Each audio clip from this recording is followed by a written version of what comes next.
Well, I'm not sure if you remember where we were last time with the brakes, but I was trying to get the master cylinder off to replace it, and I accomplished that. But it took some doing. I had to actually cut off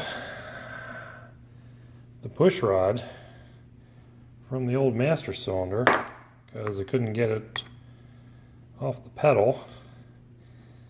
So that was fun.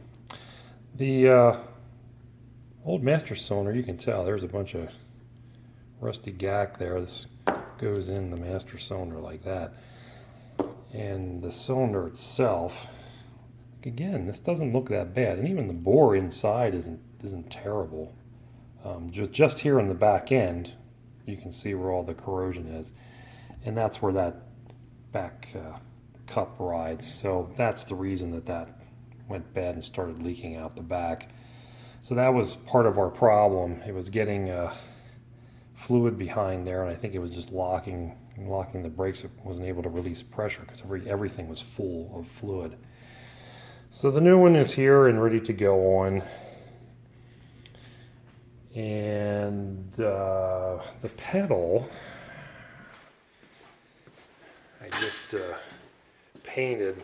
I was under the mistaken impression that the pedal, that this pin gets driven out, but it doesn't. It's a permanent part of this. So you have to be able to get that master cylinder rod slid off of there. Is the only way to get that pedal apart, unless you do what I did and cut the push rod. But anyway, we're going to paint that because that was pretty rusty looking. And one other item, the brake line, I was not able to save. I was applying heat to it and everything, and I thought I started to get it to move, and here it was actually starting to split downstream of where I was working. I didn't even see it because it was on the back side, but that was not in good shape. So it's probably a good thing that it broke, because right off the master cylinder there it had a lot of corrosion. So now I get to make one of these. Now generally I like making brake lines. I actually find it to be kind of fun, but this turn here, that's going to be difficult.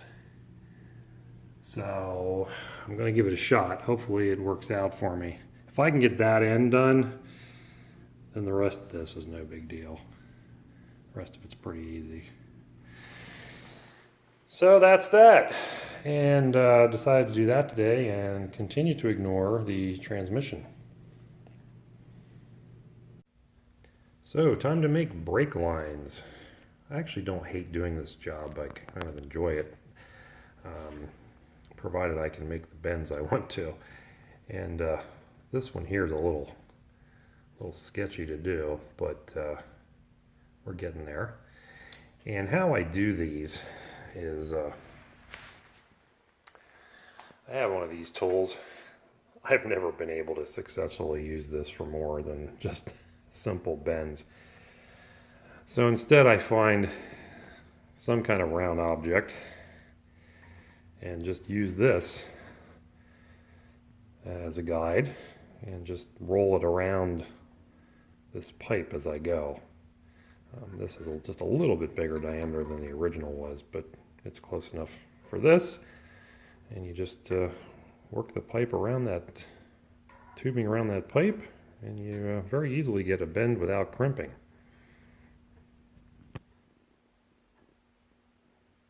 Line made and installed.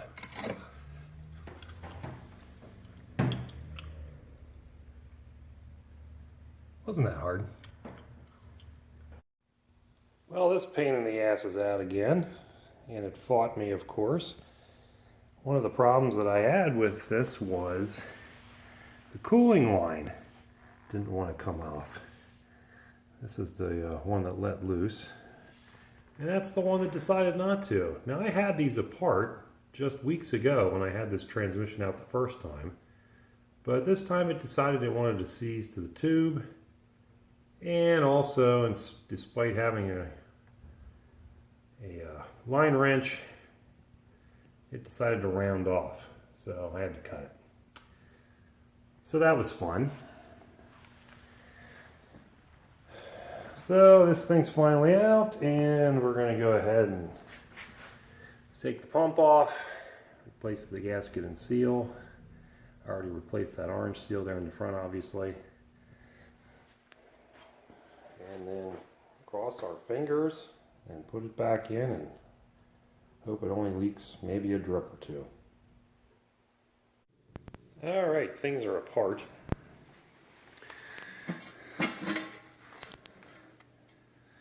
Inside of the transmission, it's got some dirt,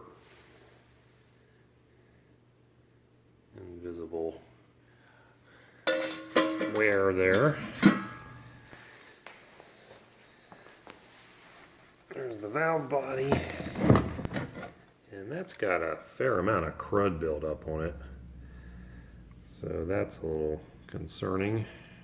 Definitely would have to clean that before putting it back together. And then here is the pump removed, and there's the O-ring that goes around that would be replacing. And then the gasket, I'm not sure if it's probably that O-ring was leaking more so than the gasket, but the gasket goes around here. And you can see that tore when we took it apart. So I don't think this gasket by itself was probably leaking. It was more like the O-ring would have shrunk over time. But yeah, so I got to scrape all that off, assuming that I go ahead and fix this. There's also corrosion on this. I don't know where that came from, a lot of gritty rust there.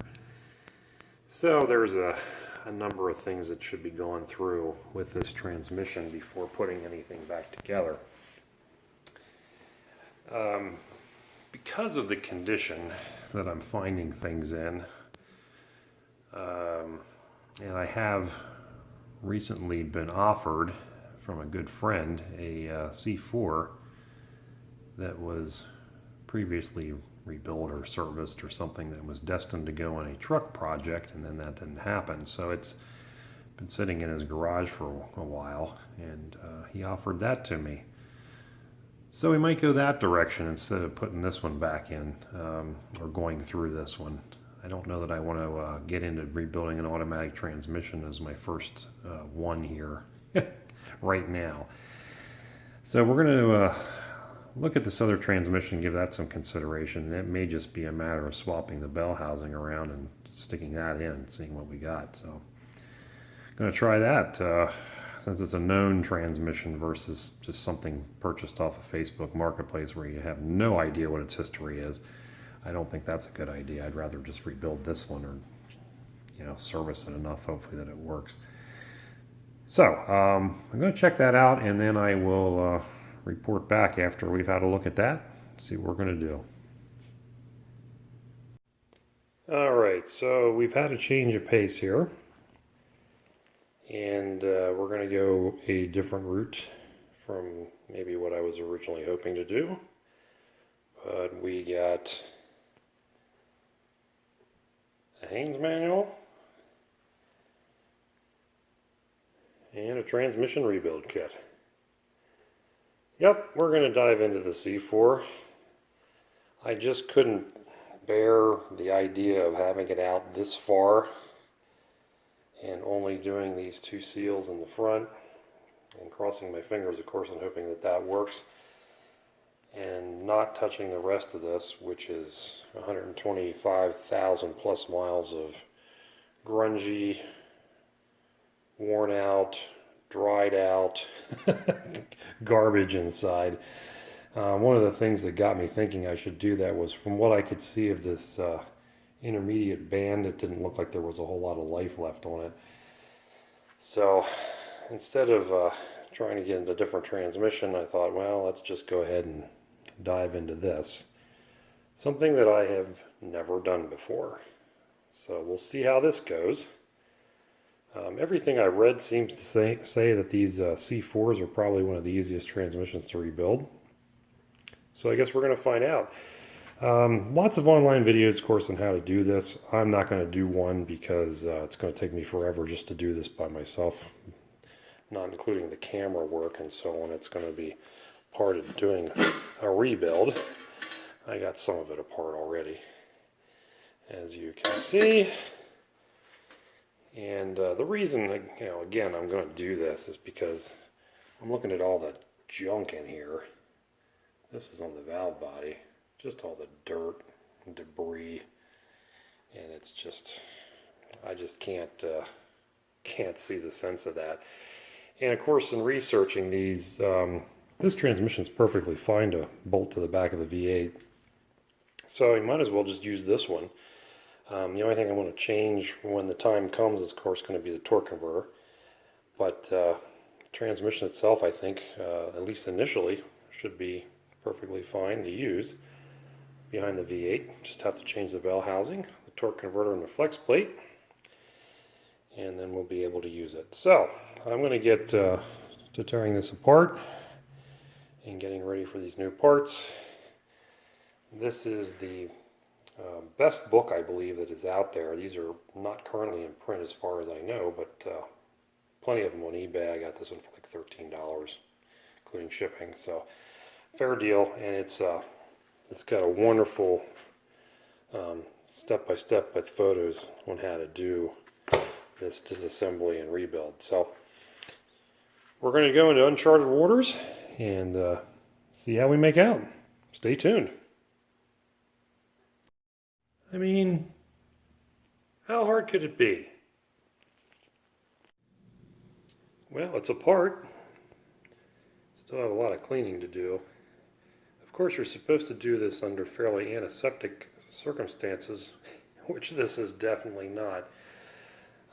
This transmission was so dirty and full of crud and grit and garbage that I didn't worry about this part of it, just taking it apart. We're going to have to clean everything thoroughly before it goes back in. But this is what you wind up with. And this is just the basic disassembly.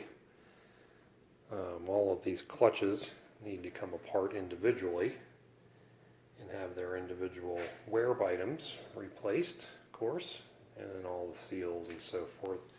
The valve body has to come apart and be resealed, and that's probably the most critical piece that has to be super clean inside, so we're not going to muck about with that out here. But this is essentially the basic teardown of the trans. Now I can clean this case up and try to get that decent. I don't have a wrench to get this guy out, and it worked fine, so I don't think I'm going to pull it. And I may change my mind on that, but for right now I'm not going to worry about it. So that's what you get. This is the entire mess right here, and then we'll start going through and replacing the individual wear items, new seals, so forth. And in the process, of course, make everything spotlessly clean, and then put it back together and cross our fingers that it works. I wanted to talk a little bit more about this detritus that's on the exterior of this transmission. This car came from the southern portion of Maryland and must have certainly spent time near the water with sandy surface, because this thing's got sand all over the underside of it. I mean, you beat on the underside of the car and sand's raining down from all the little nooks and crannies. But it's also mixed in with the grease and oil on this transmission, and it is just a nightmare trying to get this thing clean. And I'm not doing this because I want it to be sexy and look nice, because nobody's going to see it once it's under there. I'm doing this because I'm trying to get as much of this sandy stuff off as I can before I go to try to put this thing back together, because I don't want the sand getting mixed into the transmission. Which is a real concern here as we try to keep this thing, moving forward and cleaning it off. This stuff is just, I mean, it's like, it almost reminds me of grout that goes in between tiles when you mix it. This is just, it sticks to everything. I mean, if it's damp, it wants to cling to the screwdriver, and if it's dry, it's really hard and powdery, and you try to chip it off, and it doesn't come off in pieces. It comes off in like this dusty sand. So I've been working at this, trying to get this stuff off, and it's just miserable. It's been through the parts washer twice, to the point where I was going to change the fluid anyway, but I absolutely had to now because it's got all this, sandy crap floating through it. So I had to empty that out and clean it out and get new stuff. Of course, couldn't get but 5 gallons to put in there, so I'm waiting on more of that to come. But this is just a miserable thing, and it's everywhere. I mean, I just gotta get as much of this off as I can, because every time you touch the case, sand rains off on the work surface, and I can't be putting it together like that with sand getting in everything. That would be bad. So that's what I'm doing right now. I got this tail shaft housing pretty nice. I went over with a wire brush to kind of get the last of it off, and you can still see there's still some, that rough surface, that's still some of that clinging to it, despite wire brushing it. One note, there was a bushing in here that came in my kit, and in looking at the original one, which I got out, it was clearly worn. If you can compare that to the new one, where the oil passages are there, you can see the darker spot. These are almost flush, and the ones in the new one are definitely, there's a recess. So I had to pound that thing out, and we're going to replace that guy, which should be interesting because it's a very snug fit, and I don't really have a socket exactly the right size of that, so fingers crossed I can get that in. The tail shaft seal is different. This original one has this nice long kind of dust boot that goes on the end, and the new one is just a seal. They don't supply this kind anymore, apparently, so that's kind of disappointing. I kind of like that, but if you do that one, you need a special tool to install it. Well, I don't know. It's in the book there.